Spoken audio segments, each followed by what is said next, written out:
ఈ వాక్యాన్ని వీక్షిస్తున్న సహోదరి సహోదరులందరికీ క్రీస్తు పేరట వందనములు.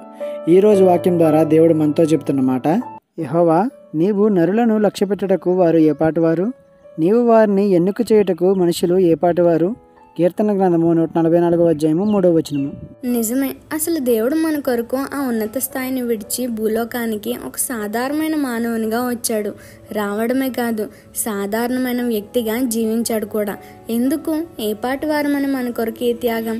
అబద్ధ సాక్ష్యానికి గురై కొరడా దెబ్బలు సహించి, ఉమ్ము వేయించుకుని, ముళ్ళ కిరీటం ధరించుకుని, సొగసైనను సురూపమైనను లేనివాడిగా తయారయ్యి, మోయలేని ఆ సిలువను మోసుకుంటూ, అదే సిలువలో సిలువ వేయబడి ఆఖరి రక్తం బొట్టు వరకు నీ కోసం నా కోసం కార్చవలసిన అవసరం ఆయనకు లేదు.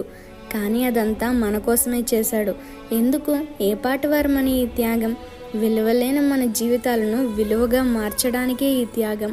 ఆ త్యాగాన్ని మరిచి, ఆ మంచితనాన్ని మరిచి విచ్చలవిడిగా జీవిస్తున్నావు కదా, నిన్ను ఏమనాలి?